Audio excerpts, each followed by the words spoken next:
Halo, selamat pagi anak-anak semuanya. Semoga kalian dalam kondisi sehat dan tetap semangat belajar. Pada pagi ini kita akan melanjutkan materi IPS KD 3.1. Pada kesempatan ini kita akan membahas tentang hasil budidaya tanaman di ASEAN.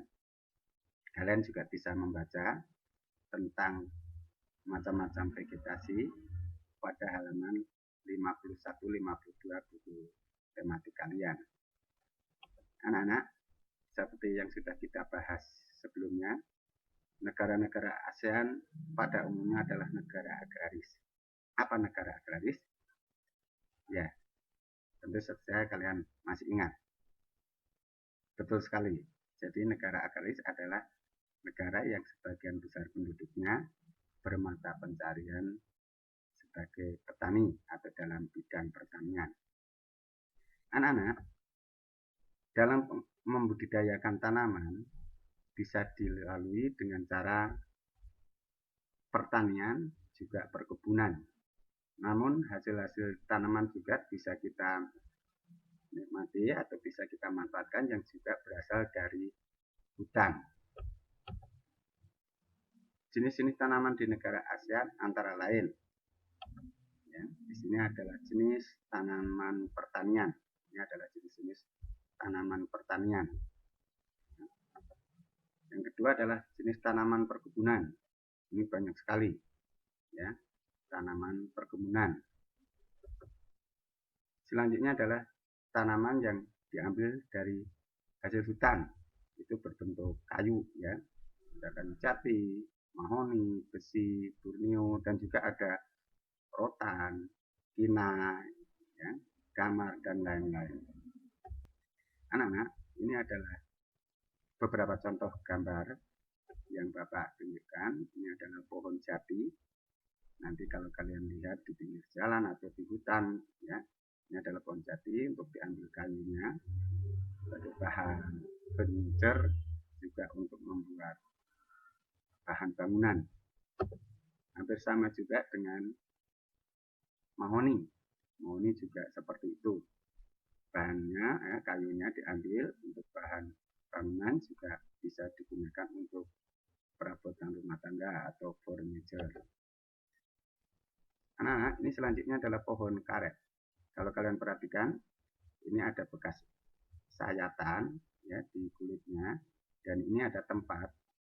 Ini adalah untuk menampung getah, ya. Nanti getahnya dikumpulkan, ini banyak, ya. Lalu nanti dibawa ke pabrik untuk diolah menjadi karet. Ya, ini adalah pohon pinus. Pohon pinus bermirip dengan pohon cemara, ya.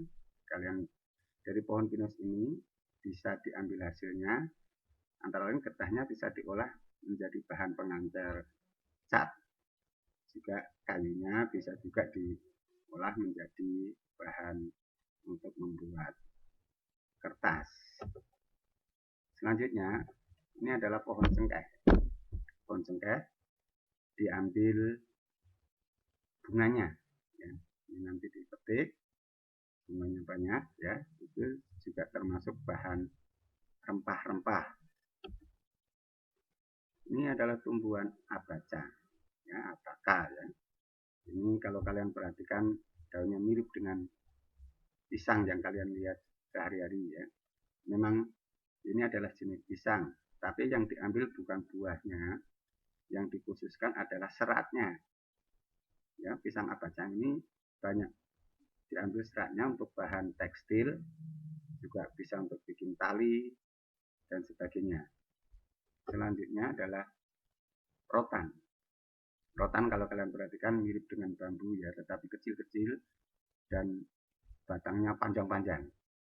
Ini bisa diambil untuk bahan kerajinan, ya, seperti ada keranjang, ada tas rotan, juga ada kursi dan sebagainya.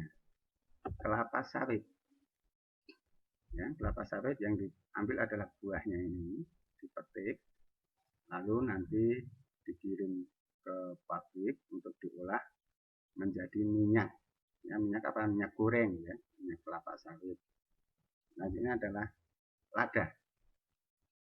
Tanaman lada ini diambil bijinya, ya, buahnya ini, bijinya sebagai bahan bisa untuk bumbu masak, karena ini termasuk juga bahan rempah-rempah. Ya, baik, selanjutnya adalah tanaman nila. Ini kalau kalian lihat, ini adalah buahnya. Dari nila ini bisa diolah menjadi pewarna alami untuk tekstil, yaitu pewarna biru, ya, hasilnya adalah warna biru.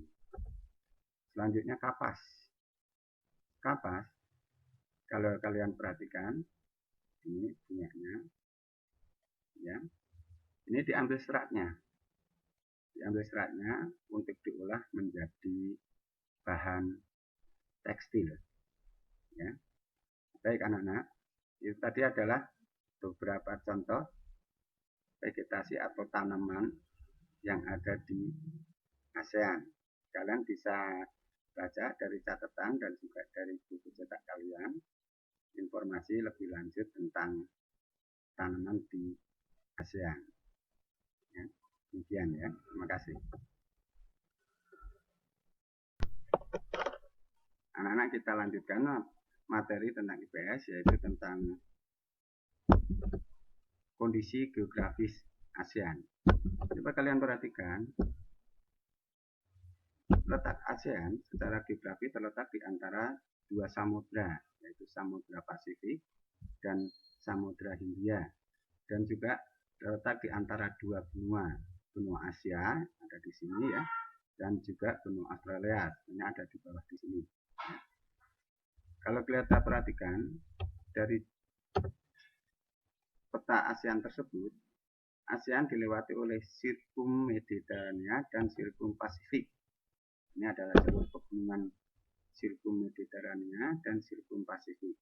Sirkum Mediterania berasal dari atau bermula dari Laut Mediterania, ini yang jalur merah ini menuju ke wilayah Asia, ya, ini ASEAN ada di sini, dan ini adalah yang biru ini adalah jalur pegunungan muda Sirkum Pasifik, ya.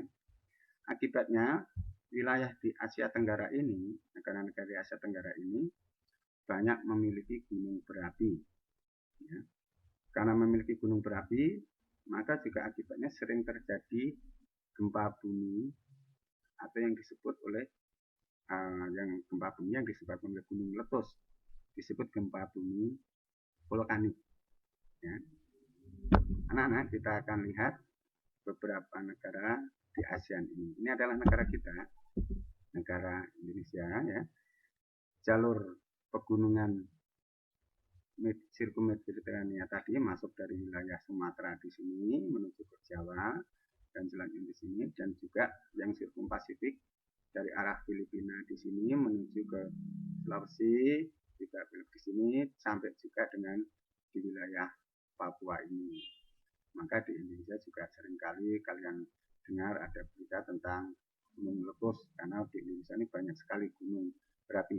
Hanya wilayah Indonesia yang di Pulau Kalimantan, tapi yang wilayah Indonesia ini, ya, ini tidak ada gunung berapi. Ya, jadi satu-satunya wilayah Indonesia yang tidak ada gunung berapi itu yang ada di Kalimantan ini. Selanjutnya, Indonesia juga dilewati oleh 3 lempeng, ya. 3 lempeng itu adalah penyusun bumi, ya. Itu antara lain adalah lempeng Australia, lempeng Eurasia, dan juga lempeng Indo-Australia, ya. Juga lempeng Pasifik, ya, lempeng Pasifik. Jadi Bapak ulang, ada lempeng Australia itu di sini, ya. Lempeng Eurasia itu yang berasal dari sini, ya, dan lempeng Pasifik. Maka di Indonesia juga rawan, bagi wilayah Indonesia rawan terjadinya gempa tektonik. Kalian sering dengar dari berita atau lihat di TV, ya, akibat gempa tektonik, yaitu dari pergeseran lempeng bumi.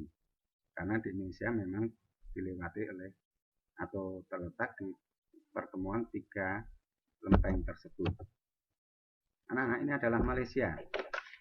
Kalau kalian perhatikan, Malaysia ada 2 bagian, yaitu Malaysia Barat dan ini Malaysia Timur yang terletak di Pulau Kalimantan, batas wilayah Kalimantan dengan Malaysia. Maka negara Malaysia ini berbatasan langsung secara darat dengan wilayah Indonesia, yaitu di Pulau Kalimantan. Sedangkan kalau Brunei tidak, karena diselimuti oleh wilayah Malaysia. Ini adalah wilayah Brunei. Brunei pun juga terbagi menjadi dua, yaitu antara bagian barat dan bagian timur. Ini di tengah-tengahnya diselimuti oleh wilayah Malaysia. Selanjutnya ini adalah negara Singapura. Kalau kalian perhatikan di peta, Singapura itu hanya kecil sekali karena luasnya memang hanya sekitar kota Jakarta ya. Maka negara Singapura ini memperluas daratannya itu dengan membuat daratan buatan di sini dengan menguruk pantainya ini dengan pasir untuk meluas daratan. Anak-anak ini selanjutnya adalah Filipina. Filipina juga negara berbentuk kepulauan seperti Indonesia. Ada 2 pulau besar yang ada di Filipina, yaitu Pulau Luzon dan juga Pulau Mindanao.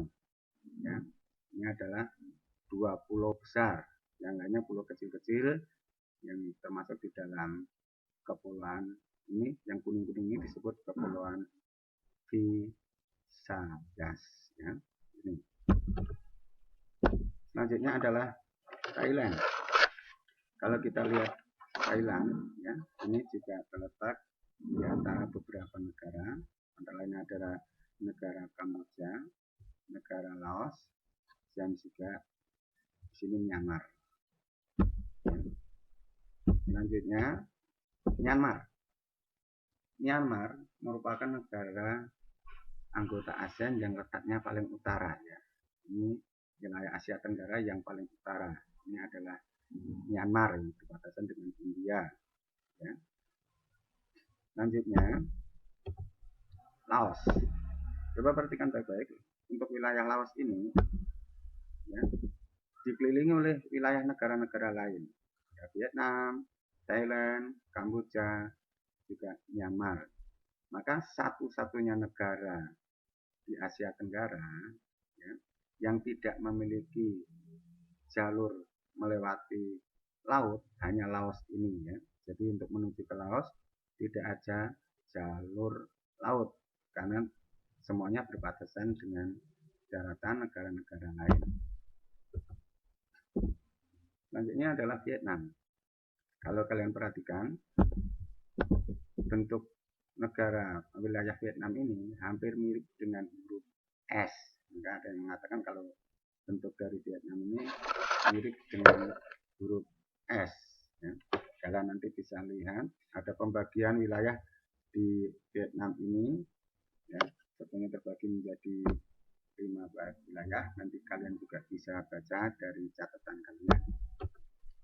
Kamboja. Kamboja kalau kalian perhatikan datarannya itu hampir bulat ya, hampir bulat gitu ya. Maka ada yang mengatakan Kamboja itu bentuknya seperti piring ya. Jadi kalau ditanya wilayah negara mana yang bentuknya seperti piring ya Kamboja ini. Ya. Anak-anak, demikian tadi kalian bisa lihat beberapa letak geografis negara-negara di ASEAN ya, di ASEAN khususnya anggota ASEAN ya. Kalian nanti bisa cermati baik-baik negara tersebut berbatasan dengan negara mana yang ada di sekitarnya. Anak-anak kalian bisa pelajari dari catatan dan juga dari buku kalian. Tetap semangat belajar karena kepandaian kalian adalah dari usaha kalian. Kalau ingin sukses harus tetap rajin belajar, tetap semangat. Semoga kalian semua nanti menjadi anak-anak yang berhasil. Sekian, terima kasih.